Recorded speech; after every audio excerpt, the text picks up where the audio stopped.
हाँ निजे मानिची निजे कही मो बापा आगे पुणी अभद्र भाषा कही आम आमे आमे जदि करछु तमर कौन अच्छी आमे राति रे गले बहुत पैसा आणु एमती बहुत पैसा देखी बहुत थर नुचिकी से घरे लिप्त थिबार देखी मु भी देखिली मु स्वामी केबे बाहर कौन स्वामी स्त्री आ झीर अभियोग बाहर को आनी परिबे मते झील जुआई दुई जन मिसी गाँ लोक तो किछि करि पारलेनी 30 वर्ष है एमान को हाथ रे जबरदस्त छड़े नहीं मते घरु बाहर कर देइछंती मो स्त्री दी झील जुआई सबू मिसी मिसी मते कहले तू जुबू ना आमे तते हाणीबू मु अटकैली बुझेइली मो झील को पचार मो स्त्री की पचार मु बुझेइछि ए काम भल नहीं आउ एइटा तुम पैसा पे कल मु दिनक पई तुमको ए कथा मते नुचेई नुचेई एते वर्ष होला तुम करछो 15-20 वर्ष होइए 20 वर्ष होला ए काम करछे आपण जानि ना मु एबे 5 वर्ष होला धीरे धीरे जानिया को पाइली एमान को जबरदस्त करा जाइछि एई लोक माने मु जो ना नैछि जबरदस्त करिकि मु नथिया टाइम रे पैसा तांकु देइकि एई धंधे लिप्त करचंती बहुत दिन किछि भूल करबा सकाशे बाध्य होई करचंती नहले प्रकृति रु नहले पैसा पई करचंती मु मते जेते बेला गां लोक सामना रे मो स्त्री पिला माने लोक डाकिकी मते 10-15 थर बाड़ेले तथापि भी मु बुझेइली से बुझिले एथर तमे जाओ नहले आमे हत्या कर देबू थाना रे कहलनी आप मोर त सदा बेले कांदुची एबे कोन मु 5 वर्ष होला कांदुची मु चाहूची जे ए भलिया जिए करची सदा बेले हत्या धमक दउचंती आम गां को आसे तते हानी मोर कहिबार एई कि जे मोर झियो दुईटी आ मो स्त्री आ मो घर पाखरे रहउथबा मोर झियारी दुईटी आउ पड़िशा घर आउ बहुत लोक अछंती तांको नाम भी मु कहि परिबिनी एमाने सबु मिसी गाँ रे आईनी आखिरे धूली देई दिन रे आउ राति 12टा पर ए प्रकृति काम करा जाउची बहुत लोक तांको घर को जीवा आसिया करूचंती आ मो स्त्री आउ दुईटी झियो एइथिरे जुआई दुईटी तांको सांगेरे थिबारु मु अभियोग करिवारु आउ मते झियो जुआई दुई जन मिसी गाँ लोक तो किछि करि पारलेनी 30 वर्ष है एमान को हाथ रे जबरदस्त छड़े नहीं मते घरु बाहर कर देइछंती आउ आईनी आईनी आंकु बांधी पारलेनी केवल प्रमाण अभाव सकाशे तमे जो गोटे अभियोग आनिछ तम स्त्री दीटा झियो ए तीनटा झियो एमान सब बेसिया काम करछंती तम स्त्री भी बेसिया काम करछि जनक घरे से मान को ना भी तमे नउछ तम पाखरे एमिति कोन प्रमाण अछि जनक नारे एमिति आख्या करी कि कहिबाटा कोन ठीक होउछि मु केते थर मो स्त्री की बहुत थर नुचिकी से घरे लिप्त थिबार देखिछि आउ दी थर भी डाकी आनिछि से घरु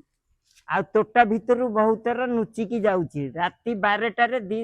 गोटे थर उठिथिला कबाट खोलिबारु बाहरे प्रधान छिड़ा हिथिला एबे जे ता स्वामी हेछि आ 2टा राति रे गोटे थर जाइथिले मु देखिथिली आउ सदा बेले मु सोइबा पर जाइचंती मु कहिबारु मते जुक्ति तर कले जे आमे कामरे रहिबु चोरी काम करिवु तो खुशी पाइले एठी र नहले एठू बाहर की पड़ा से निजे मते मानिले तापरे मु भी देखिली मु स्वामी केबे बाहर कौन स्वामी स्त्री आ झीर अभियोग बाहर को आनी परिबे आईनी निमाफड़ा थाना रे 4 थर भी हेइची से माने मानिचंती भूल मागिचंती किंतु आईनी तांकू को बांधी पारिनी आईनी आखिरे धूली दउचंती आउ भी मु कहिया को जाउची से गाँ बदनाम किछि गाँ लोकन को आ सरपंच बाबू को कहबा को चाहूची जे से गाँ बदनाम हेबा पूर्वरु मोर अनुरोध एई 4 जन को एई ग्राम रु भांगी बाहर कर दियंतु ए कथा को नै कि तमे थाना रे किछि अभियोग करथिलो करिथिली बहुत थर को थाना रे निमापड़ा कोन कहले से कहला आईन रास्ता अछि आउ एथिरे निज निजर गोटे अधिकार अछि आईन रे यार अछि आ तम खुशी पाइले रुह मिलीमिशी की आउ झगड़ा करिवनी आ घर आसिला पर मो स्त्री दी झियो जुआई सबू मिसी मिसी मते कहले तू जुबू ना आमे तते हाणीबू बहुत थर କେମିତି କଣ କରୁଥିଲେ କଣ ମୁଁ ଅଟକେଇଲି ବୁଝେଇଲି ମୋ ଝିଅକୁ ପଚାର ମୋ ସ୍ତ୍ରୀ କି ପଚାର ମୁଁ ବୁଝେଇଛି ଏ କାମ ଭଲ ନାହିଁ ଆଉ ଏଇଟା ତମେ ପଇସା ପାଇଁ କଲ ମୁଁ ଦିନକ ପାଇଁ ତମକୁ ଏ କଥା ମତେ ନୁଚେଇ ନୁଚେଇ ଏତେ ବର୍ଷ ହେଲା ତମେ କରୁଛ କେତେ ବର୍ଷ 15-20 ବର୍ଷ ଇଏ 20 ବର୍ଷ ହେଲା ଏଇ କାମ କରୁଛନ୍ତି ଆପଣ ଜାଣିନାହାନ୍ତି? ନା ମୁଁ ଏବେ 5 ବର୍ଷ ହେଲା ଧୀରେ ଧୀରେ ଜାଣିବାକୁ ପାଇଲି ଆପଣଙ୍କର ପିଲା ଛୁଆ କେତେ କଣ ଅଛନ୍ତି? ମୋର 3ଟି ଝିଅ ଗୋଟେ 28 ବର୍ଷର ବାହାଘର ହେଇଯାଇଛି ସିଏ ରହୁଛି ଭୁବନେଶ୍ୱର ଚନ୍ଦ୍ରଶେଖରପୁର ବିଡିଓ କଲୋନୀରେ ହଁ ନିଜେ ମାନିଛି ନିଜେ କହିଛି ମୋ ବାପା ଆଗରେ ପୁଣି ଅଭଦ୍ର ଭାଷା କହିଛି ଆମେ ଆମେ ଯଦି କରୁଛୁ ତମର କଣ ଅଛି ଆମେ ରାତିରେ ଗଲେ ବହୁତ ପଇସା ଆଣିବୁ ଏମିତି ବହୁତ ପଇସା ଦେଖିଛି କିଛି ଅସୁବିଧା ନଥିଲା କିଛି ନାହିଁ ଏମାନଙ୍କୁ ଜବରଦସ୍ତ କରାଯାଇଛି ଏଇ ଲୋକମାନେ ମୁଁ ଯୋଉ ନାଁ ନେଇଛି ଜବରଦସ୍ତ କରିକି ମୁଁ ନଥିବା ଟାଇମରେ ପଇସା ତାଙ୍କୁ ଦେଇକି ଏଇ ଧନ୍ଦାରେ ଲିପ୍ତ କରିଛନ୍ତି ବହୁତ ଦିନ ମୋର କିଛି ଭୁଲ ନାହିଁ ଏଇଥିରେ ମୋର କିଛି ଭୁଲ ନାହିଁ କେବଳ ସେମାନେ କରିଛନ୍ତି ତାଙ୍କ ପ୍ରକୃତି କିଛି ଭୁଲ କରିବା ସକାଶେ ବାଧ୍ୟ ହେଇ କରିଛନ୍ତି ନହେଲେ ପ୍ରକୃତିରୁ ନହେଲେ ପଇସା ପାଇଁ କରିଛନ୍ତି ପଇସା ପାଇଁ କରିଛନ୍ତି ପଇସା ରୋଜଗାର କରି ଏଇ କଥା ଶୁଣିଲା ପରେ ମଉସା କଷ୍ଟ ହଉନି ମତେ ତ ବହୁତ କଷ୍ଟ ହେଲାଣି ମୁଁ ମତେ ଯେତେବେଳେ ଗାଁ ଲୋକ ସାମ୍ନାରେ ମୋ ସ୍ତ୍ରୀ ପିଲାମାନେ ଲୋକ ଡାକିକି ମତେ 10-15 ଥର ବାଡେଇଲେ ତଥାପି ବି ମୁଁ ବୁଝେଇଲି ସେ ବୁଝିଲେନି ଏଥର ତମେ ଯାଅ ନହେଲେ ଆମେ ହତ୍ୟା କରିଦେବୁ ଥାନାରେ କହିଲଣି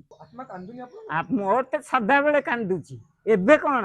ମୁଁ 5 ବର୍ଷ ହେଲା କାନ୍ଦୁଛି ମୁଁ ଚାହୁଁଛି ଯେ ଏଭଳିଆ ଯିଏ କରିଛି ତାଙ୍କ 2 ଭାଇକି ଦଣ୍ଡ ମିଳିଛି ଆଉ ବି ମୁଁ ବି କହିବାକୁ ଚାହୁଁଛି ସଦାବେଳେ 25 ତାରିଖରୁ ମୁଁ ରେଞ୍ଜ ଶାସନ ଗାଁ ଛାଡ଼ିଲିଣି ଆଉ ସଦାବେଳେ ଫୋନ କରିକି ମୋ ସ୍ତ୍ରୀ ମୋ ଝିଅ ମାନଙ୍କୁ କୁଆଇକି ସଦାବେଳେ ହତ୍ୟା ଧମକ ଦଉଛନ୍ତି ଆମ ଗାଁକୁ ଆସେ ତତେ ହାଣି ଭିଣେଇ ସିଏ ହଉଛି ମୁଖ୍ୟ ଲୋକ ୟାକୁ ସତ୍ୟାସତ ବାହାର କରାଯାଉ ଆଇନ ଏମାନଙ୍କୁ ଦଣ୍ଡ ଦିଆଯାଉ ଆପଣ ମୋ ଶ୍ୱଶୁର ଘର ହଉଛି ଗଞ୍ଜାମ ଜିଲ୍ଲା କୋକଲୁଣ୍ଡା ଗ୍ରାମ ବେଲଗୁଣ୍ଠା ପାଖ ସେମାନେ ବି ଜାଣିକିରି ମତେ ଧମକେଇକିରି କହୁଛନ୍ତି ତୋ ଇଚ୍ଛା ହେଲେ ରହ ନହେଲେ ନାହିଁ ମୋ ଶଳା ବି ଥରେ 2 ଥର ଧମକେଇଛି